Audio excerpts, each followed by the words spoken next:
আসসালামু আলাইকুম। সবাইকে স্বাগত জানাচ্ছি আমার দেশ মিড ডে নিউজে। সঙ্গে আছি আমি মাহবুবুর রহমান ইমন। শুরুতেই শিরোনাম। ক্ষমতায় গেলে নাহিদকে মন্ত্রী করার ঘোষণা জামায়াত আমিরের। জিয়াউলের বিরুদ্ধে সাক্ষ্য দিতে ট্রাইব্যুনালে ইকবাল করিম ভূঁইয়া। 12 ফেব্রুয়ারি ব্যর্থ হলে 5 আগস্ট ব্যর্থ হয়ে যাবে নাহিদ ইসলাম। দ্বিতীয় দফায় সর্বাত্মক অবরোধে অচল চট্টগ্রাম বন্দর। ক্ষেপণাস্ত্র প্রশ্নে অনড় ইরান, যুক্তরাষ্ট্রকে কঠোর বার্তা তেহরানের। শুনছিলেন সংবাদ শিরোনাম, এবার বিস্তারিত। জামায়াত নেতৃত্বাধীন 11 দলীয় জোট ক্ষমতায় এলে আব্দুল্লাহ মোহাম্মদ তাহের ও হামিদুর রহমান আজাদকে মন্ত্রী বানানোর ঘোষণা দিয়েছিলেন দলটির আমির ডাক্তার শফিকুর রহমান। এবার তৃতীয় মন্ত্রীর নাম ঘোষণা করলেন তিনি। জামায়াত আমির বলেন, জোট ক্ষমতায় গেলে নাহিদ ইসলামকে মন্ত্রী করা হবে।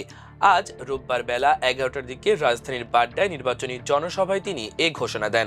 জামায়াত আমির বলেন, যুবক বন্ধুরা, তোমরা তৈরি হয়ে যাও বাংলাদেশের দায়িত্ব গ্রহণ করার জন্য। নাহিদ ইসলামকে এখানে আমরা প্রার্থী করেছি। ইনসাফের বাংলাদেশের পক্ষে জনগণের রায় অর্জিত হলে সেই সরকারে অবশ্যই নাহিদ ইসলামকে আপনারা একজন মন্ত্রী হিসেবে দেখবেন। আমরা হাতে হাতে ধরে একসঙ্গে কাজ করব। এই নাহিদ ইসলামরা আগামী দিনের বাংলাদেশ নামের জাহাজের ক্যাপ্টেন হিসেবে কাজ করবে, আর আপনারা পেছনের সিটে প্যাসেঞ্জার হিসেবে থাকবেন। আমরা বিশ্বাস করি বাংলাদেশকে সঠিক গন্তব্যে এরা নিয়ে যাবে। ডাক্তার শফিকুর রহমান বলেন, একটি দল একদিকে দুর্নীতি দমনের কথা বলছে, অন্যদিকে ঋণ খেলাপিদের মনোনয়ন দিয়েছে। ঋণ খেলাপিদের আশ্রয় দিয়ে দুর্নীতি দমন করা যাবে না। চাঁদাবাজ ও দুর্নীতিবাজদের 12 ফেব্রুয়ারি জনগণ তাদের লাল কার্ড দেখাবে। এর আগে 31 জানুয়ারি কুমিল্লা 11-14 আসনের এক নির্বাচনী জনসভায় জামায়াত আমির 11 দলীয় জোট ক্ষমতায় গেলে জামায়াতের নায়েবে আমির ও ওই আসনের প্রার্থী ডাক্তার সৈয়দ আব্দুল্লাহ মোহাম্মদ তাহেরকে মন্ত্রী পরিষদের সিনিয়র সদস্য করা হবে বলে ঘোষণা দেন। এরপর 2রা ফেব্রুয়ারি কক্সবাজারে মহেশখালীতে আরেক নির্বাচনী জনসভায় ডাক্তার শফিকুর রহমান মহেশখালী কুতুবদিয়া আসন থেকে জামায়াত মনোনীত প্রার্থী হামিদুর রহমান আজাদ নির্বাচিত হলে তাকেও সরকারের একজন গুরুত্বপূর্ণ মন্ত্রী হিসেবে দেখা যেতে পারে জানান তিনি। বলেন, হামিদুর রহমান আজাদ ওই অঞ্চলের মানুষের অধিকার আদায়ে সাহসী কণ্ঠস্বর।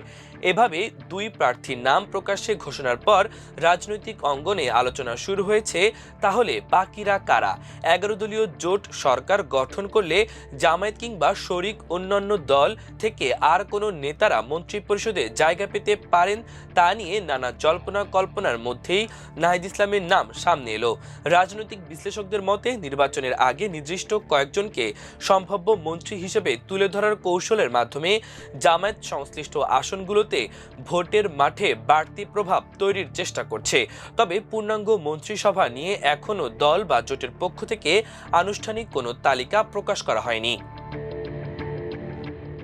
আওয়ামী লীগের 1.5 দশকের শাসনামলে শতাধিক মানুষকে গুম করে হত্যার ঘটনায় মানবতা বিরোধী অপরাধের মামলায় বরখাস্ত সেনা কর্মকর্তা মেজর জেনারেল জিয়াউল আহসানের বিচার শুরু হচ্ছে আজ রোববার। তার বিরুদ্ধে জবানবন্দি দিতে ট্রাইব্যুনালে হাজির হয়েছেন সাবেক সেনাপ্রধান জেনারেল ইকবাল করিম ভূঁইয়া।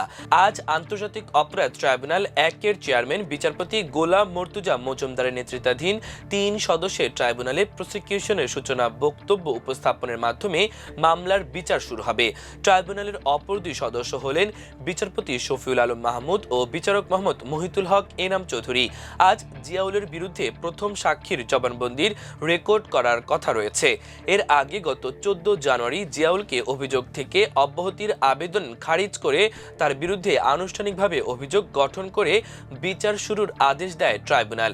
জিয়াউলের বিরুদ্ধে আনা 3 অভিযোগের মধ্যে প্রথম অভিযোগে বলা হয়, 2011 সালের 11 জুলাই রাত 11:30টার দিকে র‍্যাব সদর দপ্তর থেকে অবৈধভাবে আটক সজল সহ 3 জন বন্দীকে নিয়ে জিয়াউল ও তার দল গাজীপুরের দিকে রওনা হন। ঢাকা বাইপাস সড়কে বিভিন্ন স্থানে গাড়ি থামিয়ে পর্যায়ক্রমে বন্দীদের চোখ ও হাত বাঁধা অবস্থায় গুলি করে হত্যা করেন জিয়াউল। দ্বিতীয় অভিযোগে বলা হয়, বরগুনার পাথরঘাটার চরদুয়ানি এলাকা ও বলেশ্বর নদীর মোহনায় ছিল জিয়াউল আহসান পরিচালিত হত্যাকাণ্ডের অন্যতম হটস্পট। গভীর রাতে বন্দীদের ট্রলার বা নৌকায় করে নদীর মাঝখানে নিয়ে মাথা বা বুকে বালিশ চেপে গুলি করা হতো। পরে পেট কেটে সিমেন্টের ব্লক বেঁধে লাশ পানিতে ডুবিয়ে দেওয়া হতো। এই পদ্ধতিকে গ্যাংস্টপ বা গলফ কোর্ট নামে পরিচালনা করা হতো বলে অভিযোগে উল্লেখ করা হয়। এভাবে সাবেক বিডিআর সদস্য নজরুল ইসলাম মল্লিক ও আলকাস মল্লিক সহ কমপক্ষে 50 জনকে হত্যা করা হয়েছে বলে অভিযোগে উল্লেখ করা হয়। জাতীয় নাগরিক পার্টি এনসিপির আহ্বায়ক ও ঢাকা 11 আসনের প্রার্থী নাহিদ ইসলাম বলেছেন, দুটি রাজনৈতিক দলের লোকেরা পাল্টাপাল্টিভাবে ঢাকায় ভূমি দখল করেছে। এই এলাকার শত শত মানুষের জমি, শত শত খাস জমি, সাধারণ জলাশয় এগুলো দখল করে নেওয়া হয়েছে, ভরাট করে ফেলা হয়েছে, শত শত পরিবারকে নিঃস্ব করে দেওয়া হয়েছে।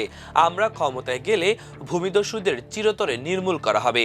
রোববার বেলা 11টার দিকে রাজধানীর বাড্ডায় নির্বাচনী জনসভায় তিনি এসব কথা বলেন। তিনি বলেন, আগামী 12 ফেব্রুয়ারি যদি ব্যর্থ হয় তাহলে 5 আগস্ট ব্যর্থ হয়ে যাবে। আমরা 5 আগস্ট যেভাবে সফল করেছি 12 ফেব্রুয়ারিও সফল করব ইনশাল্লাহ। 12 ফেব্রুয়ারি আমরা বিজয় নিয়েই ঘরে ফিরব। এই অঞ্চলের অর্থনৈতিক বৈষম্য দূর করার প্রতিশ্রুতি দিয়ে তিনি আরো বলেন, এই অঞ্চলের নাগরিক সুবিধা আমরা নিশ্চিত করব। যেসব মানুষ ভূমি হারিয়েছে তাদের ভূমি আমরা ফিরিয়ে দেওয়ার ব্যবস্থা করব, নতুবা তাদের আমরা ন্যায্য মূল্য পাইয়ে দেওয়ার ব্যবস্থা করব। এই ভূমিদস্যুদের সিন্ডিকেট ঢাকা 11 থেকে আমরা চিরতরে নির্মূল করব। দ্বিতীয় দফায় সর্বাত্মক অবরোধে অচল হয়ে পড়েছে চট্টগ্রাম বন্দর। রোববার সকাল থেকে চট্টগ্রাম বন্দরের জেটি, ডিপো এমনকি বহির্নোঙরেও কাজে যোগ দেয়নি শ্রমিক কর্মচারীরা। তবে আন্দোলন ইস্যুতে কঠোর অবস্থানে রয়েছে বন্দর কর্তৃপক্ষ। ইতোমধ্যে আন্দোলনের নামে অস্থিতিশীলতা সৃষ্টির অভিযোগে 4 জনকে আটক করেছে আইন শৃঙ্খলা বাহিনী। তবে তাদের নাম পরিচয় এখনো জানানো হয়নি। রোববার সকাল থেকে চট্টগ্রাম বন্দরে কোনো শ্রমিক কাজে যোগ দেয়নি, কোনো পরিবহনও বন্দরে প্রবেশ করেনি। এতে স্থবিরতা বিরাজ করছে চট্টগ্রাম বন্দরে। দেশের আমদানি রপ্তানি কার্যক্রমে স্থবির হয়ে পড়েছে। বহির্নোঙরেও শতাধিক জাহাজ ভাসছে রমজানের নিত্য প্রয়োজনীয় পণ্য নিয়ে। সূত্র জানায়, চট্টগ্রাম বন্দরের নিউমোরিং কন্টেইনার টার্মিনাল এনসিটি আরব আমিরাত ভিত্তিক প্রতিষ্ঠান ডিপো ওয়ার্ল্ডকে ইজারা দেওয়ার সিদ্ধান্তের প্রতিবাদ সহ 4 দফা দাবিতে চট্টগ্রাম বন্দরে শ্রমিক কর্মচারীদের অনির্দিষ্টকালের ধর্মঘট চলছে।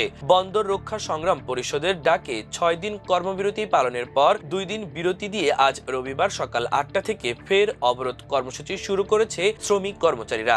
এতে বন্দর রক্ষা সংগ্রাম পরিষদ, জাতীয়তাবাদী শ্রমিক দল, চট্টগ্রাম শ্রমিক কর্মচারী ঐক্য পরিষদ অংশ নিয়েছে। এদিকে এই ধর্মঘটের কারণে বিভিন্ন জেটি, টার্মিনাল, কন্টেইনার ডিপো, বহির্নোঙর সহ বন্দরের সব স্থানে কাজ বন্ধ রয়েছে। আজ রোববার সকাল থেকে বন্দরের বিভিন্ন গেটের সামনে মোতায়েন করা হয়েছে বাড়তি আইন শৃঙ্খলা রক্ষাকারী বাহিনী। এবার আন্তর্জাতিক প্রসঙ্গ। যুক্তরাষ্ট্রের সঙ্গে আলোচনা পুনরায় শুরু হওয়ার আশাবাদ ব্যক্ত করলেও সে বিষয় স্পষ্ট লাল দাগ টেনে দিয়েছে ইরান। তেহরানের ভাষ্য, তাদের ক্ষেপণাস্ত্র কর্মসূচি কোনোভাবেই আলোচনার টেবিলে আসবে না। একই সঙ্গে ইরানের ভূখণ্ডে হামলা হলে মধ্যপ্রাচ্যে থাকা মার্কিন ঘাঁটিগুলো লক্ষ্যবস্তু হবে বলেও হুঁশিয়ারি দেওয়া হয়েছে। আলোচনার আড়ালে চলা চাপ, নিষেধাজ্ঞা আর সামরিক সক্ষমতা প্রদর্শনের মধ্যেই এগোচ্ছে এই কূটনৈতিক টানাপোড়েন। ইরানের পররাষ্ট্রমন্ত্রী আব্বাস আরাকচি বলেছেন, যুক্তরাষ্ট্রের সঙ্গে আলোচনা শীঘ্রই আবার শুরু হবে বলে তিনি আশা করছেন। অন্যদিকে মার্কিন প্রেসিডেন্ট ডোনাল্ড ট্রাম্প ওমানে মধ্যস্থতামূলক আলোচনার পর আগামী সপ্তাহে আরেক দফা বৈঠকের প্রতিশ্রুতি দিয়েছেন। শনিবার আল জাজিরাকে দেওয়া সাক্ষাৎকারে আরাকচি বলেন, শুক্রবারের আলোচনায় ইরানের ক্ষেপণাস্ত্র কর্মসূচি কখনোই আলোচনার বিষয় ছিল না। তিনি সতর্ক করে বলেন, যুক্তরাষ্ট্র যদি ইরানের ভূখণ্ডে হামলা চালায় তবে মধ্যপ্রাচ্যে থাকা মার্কিন সামরিক ঘাঁটিগুলোকে লক্ষ্যবস্তু করা হবে। তিনি জানান, মাস্কাটে হওয়া আলোচনার পরোক্ষ হলেও আমেরিকান প্রতিনিধি দলের সঙ্গে করমর্দনের একটি সুযোগ তৈরি হয়েছিল। তার মতে এই আলোচনা ভালো একটি সূচনা ছিল, তবে আস্থা গড়ে তুলতে এখনো অনেক পথ পাড়ি দিতে হবে। প্রিয় দর্শক, আমাদের আজকের মিড ডে নিউজের আয়োজন এ পর্যন্তই। এতক্ষণ সঙ্গে থাকার জন্য অশেষ কৃতজ্ঞতা। সবাই ভালো থাকুন, সুস্থ থাকুন। আল্লাহ হাফেজ।